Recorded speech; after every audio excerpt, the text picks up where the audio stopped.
श्री चरणों में प्रणाम गुरुजी। आओ। गुरुजी, आपके इस प्रकार के प्रकल्पों को देख करके बड़ा आनंद प्राप्त हुआ। आपने जितना भी ये प्रकल्प प्रारंभ किए हुए हैं सभी के जन साधारण के लिए आपने बहुत ही बढ़िया ये कार्य किए हुए हैं और आपका मैं कोटिशो धन्य करता हूँ। मैं आपके विषय में कुछ कहना चाहता हूँ। अनिरुद्ध जी की महिमा अपरंपार है। अनिरुद्ध जी की महिमा अपरंपार है। गौरी गोपाल के भवन की आभा बेकरार है। गौरी गोपाल के भवन की आभा बेकरार है। जो आ जाता है एक बार भवन में करता है वो जय जयकार है। ये साक्षात श्री कृष्ण जी का अवतार है। ये साक्षात श्री कृष्ण जी का अवतार है। खुश रहिए, सुखी रहिए। कोटि कोटि प्रणाम गुरुजी, आपके चरणों में इस दासी का। हाँ मैया। गुरुजी, आपसे मैं ये पूछ रही हूँ, आपकी कथा सुनकर जैसे ये होता है कि हम जो है मन मेहनत का पैसा खाएं, मेहनत का ही पैसा कमाएं, लेकिन हम आंगनबाड़ी कार्य करती हूँ उसमें जैसे कुछ काम गलत तरीके से किया जाता है तो मेरा एकदम दिल बड़े ये होता है कुछ नौकरी को छोड़ दे।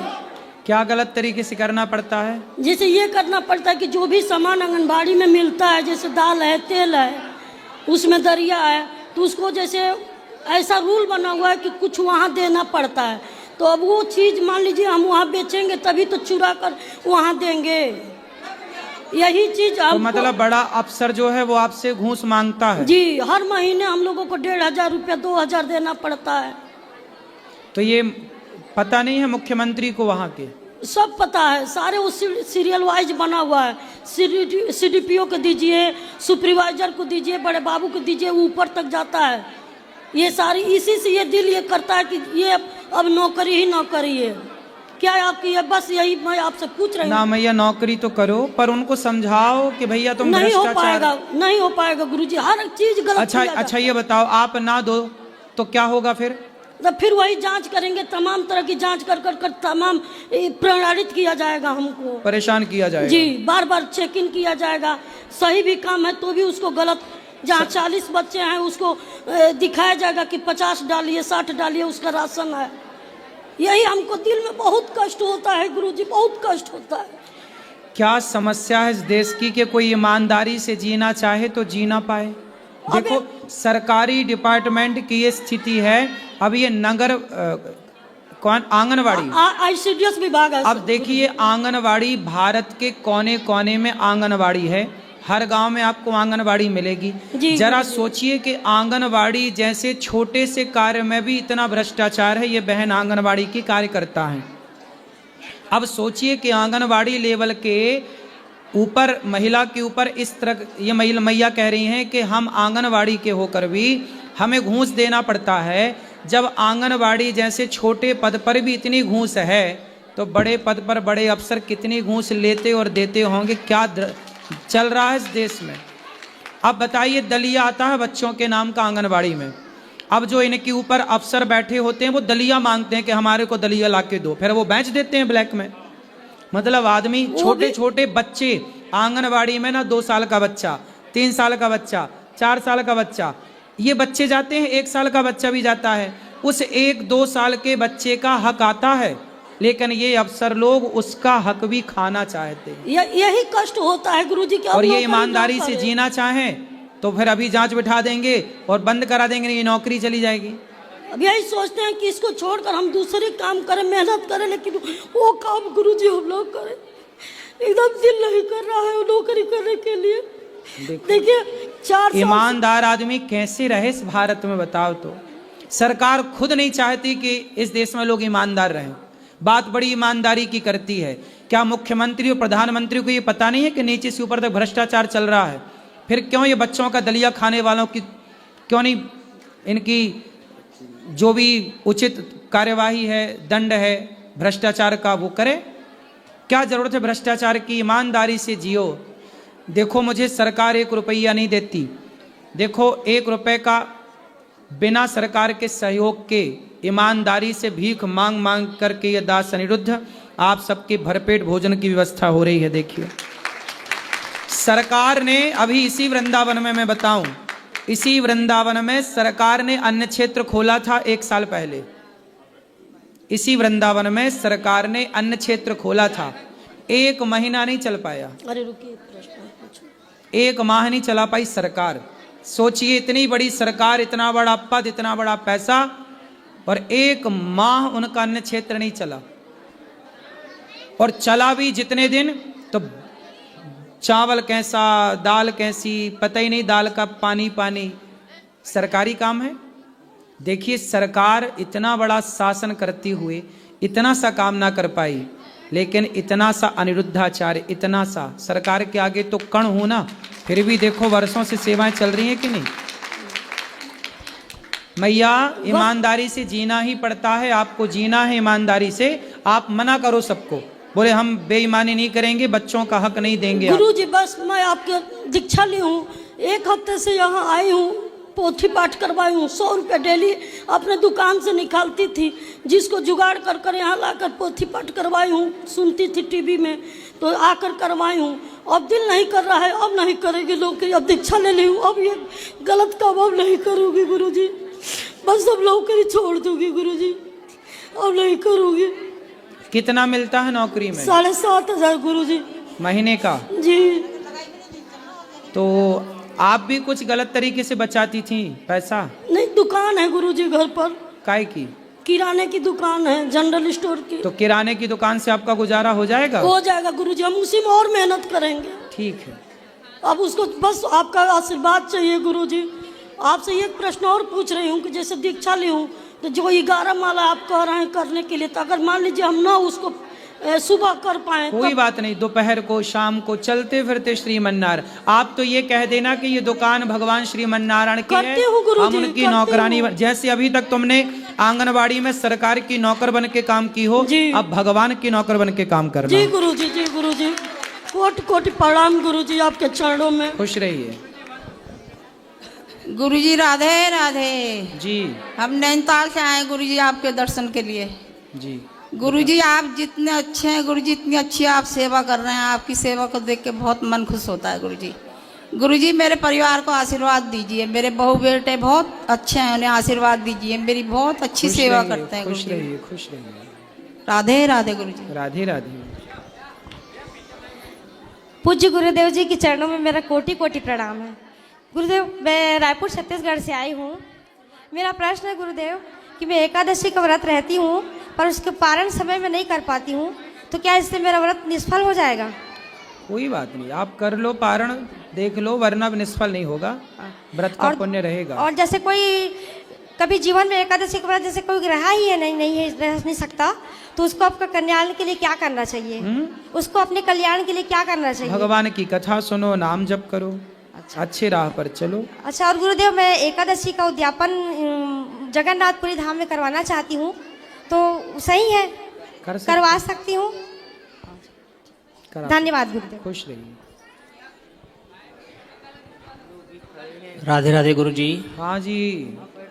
गुरुजी, मेरा ये सवाल है कि जैसे लोग कहते हैं कि बिना गुरु के भक्ति नहीं हो सकती, तो ये जो लोग पूजा पाठ, दान और ये सब करते हैं, व्रत वगैरह, तो ये सब बेकार है गुरुजी? बेकार नहीं है, गुरु बनाने जरूरी होते हैं। बिना गुरु के उचित यथार्थ ज्ञान नहीं मिलता बेटा। अच्छा जी। लेकिन आपने जो पुण्य किया है वो तो आपके साथ है। गुरु बनाना और पुण्य करना दोनों अलग अलग विषय है। अच्छा, इसे समझने के लिए थोड़ा सत्संग करेंगे तो पता लगेगा। अच्छा, राधे राधे गुरुजी। राधे राधे। वो पीछे ले जाओ वहाँ बेटा, वो भैया लाल। गुरुजी राधे राधे। हम सब लोगों से ये बोलना चाहते हैं, सब लोग एक बार बोलो राधे राधे, जय श्री राधे। गुरुजी, हमने सब कुछ तो सुना है, लेकिन राधा रानी की मैया का नाम आपने नहीं बताया। कई बार बताए हैं। राधा रानी मैया का नाम हमने नहीं सुना। राधा रानी जी की माँ? हाँ, कीर्ति माँ। कीर्ति माँ। अच्छा ठीक है राधे। गुरुजी प्रणाम। खुश रहिए। उसमें मेरा दूसरा प्रश्न है, बांस की पाती कहाँ पे कहाँ काम आती है?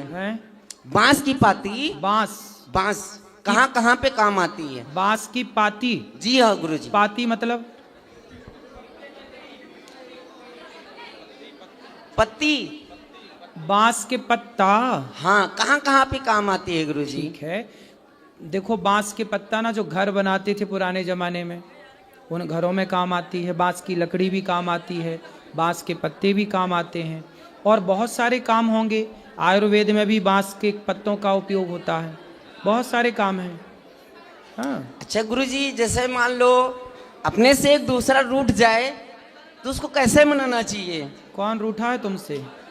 प्रभु रूठ गए हैं, सही। मेरे कन्हैया रूठ गए हैं। नहीं, भगवान रूठे होते तो आपको वृंदावन ना बुलाते, रूठे तो नहीं है तब तो बुलाया है।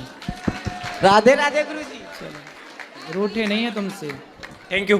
राधे राधे गुरुजी। जी। मेरा 1 साल से सपना था कि आपसे लाइव क्वेश्चन कर सकूं, आज वो पूरा हुआ है और आपको देख के बहुत खुशी हो रही है। मेरा सवाल ये है गुरुजी कि जो ये इस्कॉन टेम्पल वाले हैं, इन्होंने कृष्ण भक्ति को इतना मॉडर्न कर दिया है, तो ये कहाँ तक सही है? क्या कर दिया है? मॉडर्नाइज।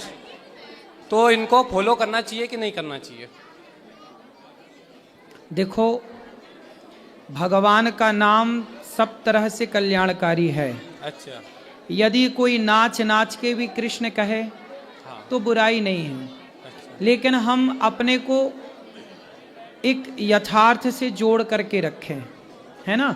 हम भगवान की भक्ति को भक्ति की तरीके से करें, भगवान को भगवान के तरीके से समझें, गलत तरीके से ना समझ लें कि ये भी कृष्ण भी ऐसे ही हैं हमारी तरह। नहीं, भगवान को भगवान समझें, अपने को तुच्छ प्राणी समझें। लेकिन मीराबाई भी नाचती हैं, पग घुंघरू बांध मीरा नाची रे। हाँ, सही बात। तो यदि नाच करके भी कोई कृष्ण कृष्ण जपे तो कोई बुराई नहीं है। भगवान का नाम कैसे भी भाव कुभाव अनख आलस हूँ, नाम जपत मंगल दिशि दस हूँ। कैसे भी ले कोई नाम अच्छा है, लेकिन भगवान से जुड़ा रहे, अच्छे कार्य करता रहे, सतमार्ग पर चलता रहे। यदि वो सच्चाई पर चल रहा है तो सही है। थैंक यू गुरुजी। राधे राधे। एक बोलो। राधे राधे गुरुजी। जी गुरुजी, मेरा एक सपना है कि मैं आपको और पंडित धीरेन्द्र शास्त्री जी जो है उनको एक मंच पे देखना चाहता हूँ। तो अभी तो गए थे हम, अभी 4-6 दिन पहले वहीं थे हम। मैं वापस देखना चाहता हूँ गुरुजी आपको, क्योंकि अभी 4-6 दिन पहले ही साथ थे वहीं उनकी यात्रा में। और जया किशोरी जी को भी देखना चाहता हूँ मैं आपके साथ में एक मंच पे। और कोई सवाल? नहीं, यही है, क्योंकि आप अभी है ना हमारे धर्म के सबसे बड़े प्रचारकों में से एक हो गुरुजी। ठीक है, हम राधे सब एक राधे। ही साथ रहते हैं, एक ही मंच पे काम करते हैं, और समाज के लिए सब लोग काम करते हैं। वो भी समाज के लिए काम करते हैं, ये दास भी करता है, सब भगवान की सेवा में ही लगे हैं। कोई किसी तरह भगवान के सेवा में लगे हुए हैं। और हम सब जो भगवान का नाम ले रहा है, जो भगवान से जुड़कर समाज को भगवान से जोड़ रहा है, हम सब एक ही हैं।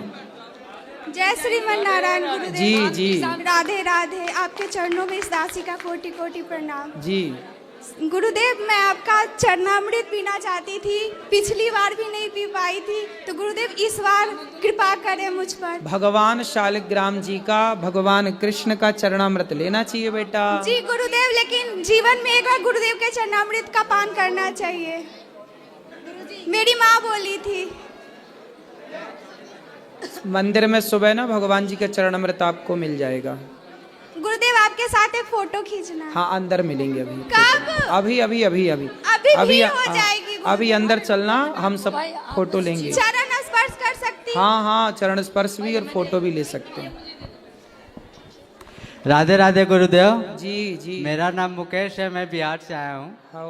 हाँ गुरुदेव, मैं सुना था कि यहाँ पे राधा रानी और भगवान कृष्ण हम जैसे होके यहाँ पे घूमते हैं और दर्शन भी देते हैं।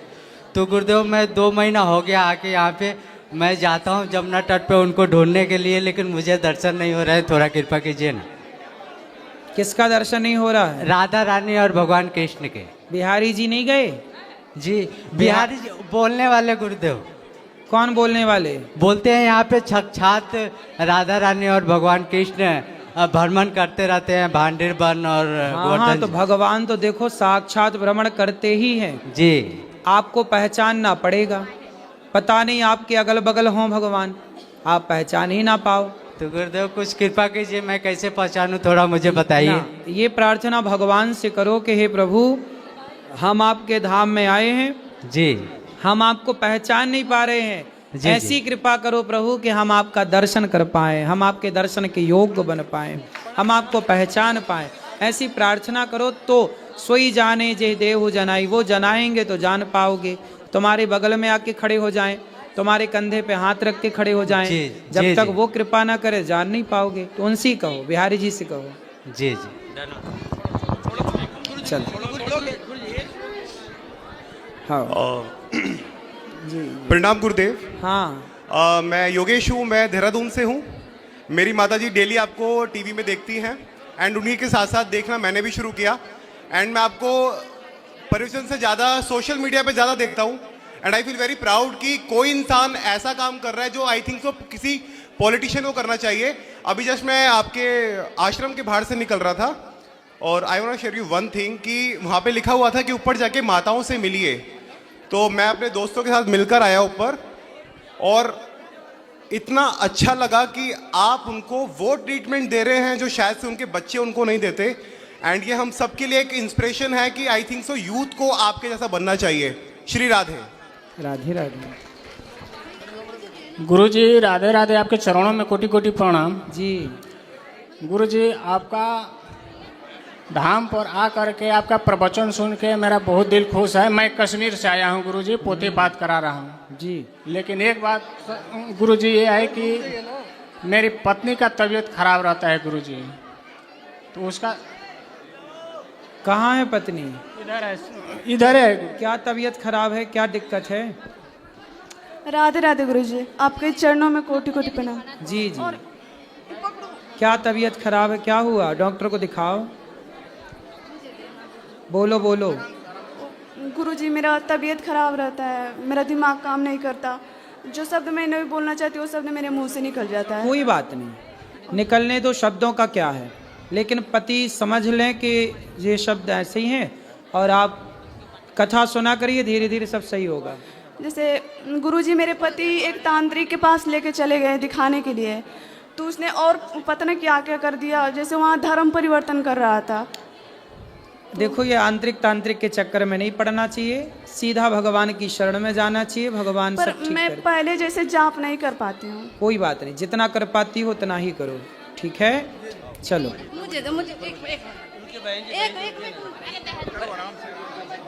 चलो मैया, अब जिनको मिलना है ना अंदर चलना। राधे राधे हाँ, गुरुजी। अंदर मिलेंगे सबको। बोलो राधे राधे गुरुजी। जी जी। आपके चरणों में कोटि कोटि प्रणाम। खुश रहिए। अच्छा बोलो। मुझे तो जीवन बदल गए हैं आपसे मिल करके, बिहारी जी से दर्शन करके। खुश रहिए। एक वंदना। ध्यान मूलम गुरुर्मूर्ति, पूजा मूलम अभी अंदर मिलेंगे सबको। चलो अंदर, सबको मिलेंगे अंदर। मंत्र मूलम गुरुर्वाक्यम, मोक्ष मूलम गुरुर्कृपा। गुरुदेव जय श्रीमन नारायण।